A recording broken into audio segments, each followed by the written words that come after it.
राधे राधे, स्वागत है आपका एक नई वीडियो में। तो अभी मैं हूँ श्रीराम वृंदावन में और आज की वीडियो में मैं आपको दर्शन कराने वाला हूँ वृंदावन के परिक्रमा मार्ग में जितने भी प्राचीन मंदिर पड़ते हैं उन सब के दर्शन कराऊंगा और उनके बारे में जानकारी दूंगा, जिससे कि आप जब भी वृंदावन की परिक्रमा करें तो उन सभी मंदिरों के दर्शन कर पाएं और उनके बारे में जान पाएं। तो चलिए वीडियो को शुरू करते हैं। वृंदावन के परिक्रमा मार्ग में जो सबसे पहला स्थान पड़ता है वो है प्राचीन कालीदेव मंदिर, जो कि 5,500 वर्ष पुराना है। इस स्थान पे श्री कृष्ण भगवान ने कालिया मर्दन लीला की थी। सामने है वृंदावन का परिक्रमा मार्ग और बिल्कुल साइड में ही है यहाँ का मुख्य द्वार, जहाँ से आप अंदर प्रवेश कर सकते हो। और परिक्रमा मार्ग के बिल्कुल साइड में है दूसरा द्वार, वहाँ से भी आप अंदर प्रवेश कर सकते हो। 5,500 वर्ष पहले इसी स्थान पे यमुना जी बहती थी, जहाँ पे एक विषैला सर्प कालिया नाग रहता था, जिसके विष के कारण पूरे यमुना जी का जल विषैला हो गया। तब श्री कृष्ण भगवान ने एक लीला की थी। एक दिन श्री कृष्ण भगवान अपने सखाओं के साथ में इसी स्थान पे बैट बॉल खेल रहे थे, तो उस दौरान उनकी बॉल इसी यमुना जी में चली गई थी, क्योंकि प्राचीन समय में यमुना जी इसी स्थान पे बहती थी। तब श्री कृष्ण भगवान ने अपनी बॉल को लेने के लिए इस केली कदम के वृक्ष पे चढ़े और यमुना जी में छलांग लगाई। तो ये वही 5,500 वर्ष पुराना केली कदम का वृक्ष है जिस पे चढ़ के श्री कृष्ण भगवान ने छलांग लगाई। तो यहाँ पे आपको श्री कृष्ण भगवान के चरण चिन्हों के दर्शन हो जाते हैं। और इस वृक्ष को आप देख सकते हो, ये पूरा वृक्ष अंदर से खोखला है, लेकिन खोखला होने के बाद आज भी ये वृक्ष पूरा हरा भरा है। तो इस स्थान पे आओ तो इस वृक्ष की एक परिक्रमा जरूर करें। ये थे प्राचीन कालीदेव मंदिर के दर्शन। तो चलिए अभी आगे चलते हैं और आपको दर्शन कराते हैं अगले और स्थानों के। जब आप वृंदावन की परिक्रमा लगाओगे तो ये सभी स्थान परिक्रमा मार्ग के बिल्कुल साइड में ही पड़ते हैं। परिक्रमा मार्ग में जो दूसरा मंदिर पड़ता है वो है प्राचीन मदन मोहन मंदिर, जो कि एक ऊंचे टीले पे स्थित है और ये वृंदावन के प्राचीन मंदिरों में आता है। तो चलिए आपको यहाँ के दर्शन कराता हूँ। तो सामने है वृंदावन का परिक्रमा मार्ग और यहीं से आप मंदिर के दर्शन के लिए प्रवेश कर सकते हो। मंदिर के दर्शन के लिए आपको काफी सारी सीढ़ियां चढ़ के ऊपर जाना पड़ता है। तो जैसे आप ऊपर चढ़ के आओगे तो बिल्कुल साइड में ही आपको यहाँ पे सनातन गोस्वामी जी की समाधि स्थली के दर्शन होते हैं। तो यहाँ के दर्शन भी आप जरूर करना। तो यहाँ से आप देख सकते हो ये मंदिर एक ऊंचे टीले पे स्थित है और आपको ऊपर आने के लिए काफी सारी सीढ़ियां चढ़नी पड़ती हैं।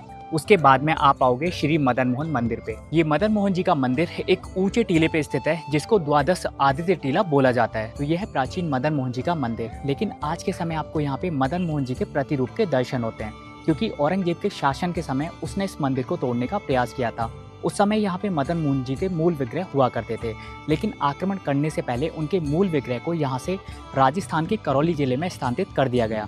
तो आज के समय आपको इस मंदिर में मदन मोहन जी के प्रतिरूप के दर्शन होते हैं। जब औरंगजेब ने इस मंदिर पे आक्रमण करा था तो मंदिर के एक शिखर को तोड़ दिया था और इस वाले मंदिर में आज के समय आपको मदन मोहन जी के प्रतिरूप के दर्शन होते हैं। मंदिर अभी बंद है क्योंकि वृंदावन के सभी मंदिर 4:30 से लेकर 5 बजे के बीच खुलते हैं।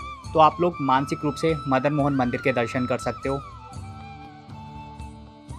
चलिए अभी आगे चलते हैं और आपको दर्शन कराते हैं अगले और स्थानों के। तो अभी मैं आपको वृंदावन के उन प्राचीन मंदिरों के दर्शन करा रहा हूँ। जब आप वृंदावन की परिक्रमा करेंगे तो उस समय आपको उनके दर्शन होंगे। परिक्रमा मार्ग में जो तीसरा स्थान पड़ता है वो है इमली तला और इसी को महाप्रभु जी की बैठक के नाम से जाना जाता है और ये है यहाँ का मुख्य द्वार। तो चलिए अंदर चलते हैं और आपको दर्शन कराते हैं। तो ये है इमली तला और यहीं पे आपको एक इमली के वृक्ष के दर्शन होते हैं, जिसको श्री राधा रानी जी ने श्राप दिया था। तो सबसे पहले आप महाप्रभु जी के दर्शन करिए। तो बिल्कुल सामने आपको 5,500 वर्ष पुराने इमली के वृक्ष के दर्शन होते हैं, जिसको श्री राधा रानी जी ने श्राप दिया था। तो आप सभी लोग इस वृक्ष के दर्शन कर सकते हो। तो वृक्ष काफी पुराना है और इसको ऊपर तक कवर कर दिया गया है। इस स्थान की लीला कुछ इस प्रकार है। जब श्री राधा रानी जी ने अपने पैरों में महावर लगाया था तो इसी वृक्ष की एक पकी उंगली उनके पैरों में जाके लग गई, जिससे उनके पैरों का महावर खराब हो गया। तब श्री राधा रानी जी ने इसी इमली के वृक्ष को श्राप दिया था। इसीलिए पूरे ब्रज 84 कोस में आपको कहीं भी पकी इमली के दर्शन नहीं होते हैं। तो ये है इमली तला के दर्शन।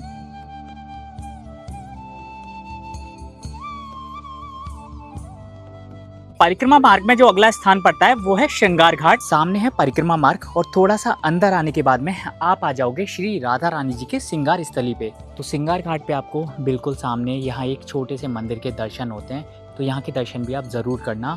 और यहीं पे है वो वट वृक्ष जिसके नीचे श्री कृष्ण भगवान ने राधा रानी जी का श्रृंगार किया था। तो आप लोग इस वट वृक्ष के दर्शन कर सकते हो। तो ये वृक्ष काफ़ी प्राचीन है और पूरी तरह से खोखला हो चुका है, लेकिन आज भी आपको इस वृक्ष के दर्शन इस स्थान पे होते हैं। और यहाँ पे आप चित्रों के माध्यम से देख सकते हैं कि किस प्रकार से श्री कृष्ण भगवान ने राधा रानी जी का श्रृंगार किया था और उनको मनाया था। और यहीं पे आपको श्री राधा रानी जी और कृष्ण भगवान के चरण चिन्हों के दर्शन हो जाते हैं। इस स्थान की लीला कुछ इस प्रकार है। जब श्री कृष्ण भगवान गोपियों के साथ में महारास कर रहे थे तो उन गोपियों के मन में ऐसा भाव आया कि वे श्री कृष्ण भगवान के लिए सबसे ज़्यादा प्रिय हैं। जब उन गोपियों ने ये भाव श्री राधा रानी जी को बताया तो राधा रानी जी रूठ के इसी स्थान पे आ गई थी। जब कृष्ण भगवान को ये सब पता चला तो वो भी अंतर ध्यान होकर इसी स्थान पे आए और राधा रानी जी को मनाने के लिए उनका श्रृंगार इसी वट वृक्ष के नीचे किया था।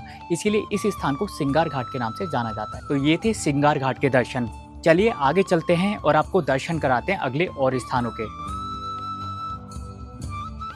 परिक्रमा मार्ग में जो अगला स्थान पड़ता है वो है चीर घाट। इस स्थान पे श्री कृष्ण भगवान ने स्नान करती हुई गोपियों के वस्त्र चुराए थे।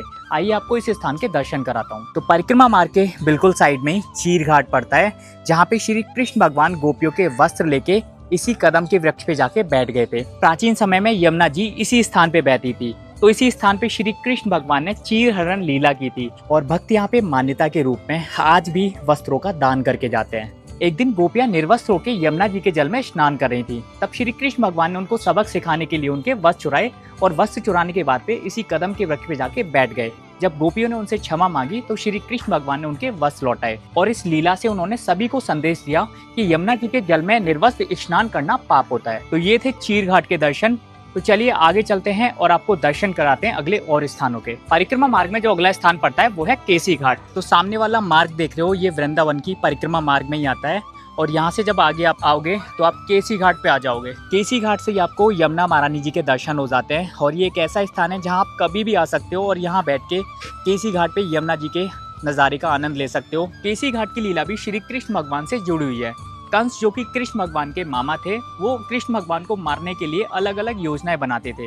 तो एक दिन जब श्री कृष्ण भगवान अपने सखाओं के साथ में इसी स्थान पे गौचारण कर रहे थे तो कंस ने केसी नामक राक्षस को भेजा था, जो कि बैल का रूप बना के आया था। तो श्री कृष्ण भगवान ने इसी स्थान पे उसका वध किया था, इसलिए इस स्थान को केसी घाट के नाम से जाना जाता है। केसी घाट पे आपको यमुना महारानी जी के मंदिर के दर्शन हो जाते हैं और बिल्कुल ऊपर आपको चित्र के माध्यम से उसी लीला के दर्शन होते हैं जब श्री कृष्ण भगवान ने इसी स्थान पे केसी राक्षस का वध किया था।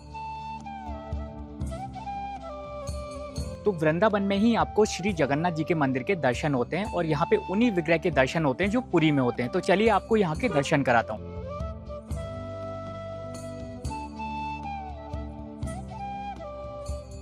ये थे जगन्नाथ जी मंदिर के दर्शन और यहाँ पे उनके बहुत ही प्यारे विग्रह के दर्शन होते हैं। तो परिक्रमा करते समय यहाँ के दर्शन आप जरूर करें। परिक्रमा मार्ग में जो अगला स्थान पड़ता है वो है तटीय स्थान। ये काफी प्राचीन स्थान है क्योंकि प्राचीन समय में संत लोग यहाँ पे तटिया के घर बना के रहते थे, इसीलिए इस स्थान का नाम तटीय स्थान है। और ये स्वामी श्री हरिदास जी, जिन्होंने श्री बांके बिहारी जी की मूर्ति को निधि वन में प्रकट किया था, ये उनकी तपोस्थली है। तो परिक्रमा के दौरान यहाँ के दर्शन आप जरूर करें। तो ये थे वृंदावन परिक्रमा मार्ग में पड़ने वाले सभी प्राचीन मंदिरों के दर्शन। जब भी आप वृंदावन की परिक्रमा करें तो इन सभी मंदिरों के दर्शन जरूर करें। वीडियो अच्छी लगे तो वीडियो को लाइक शेयर कमेंट जरूर करना। राधे राधे।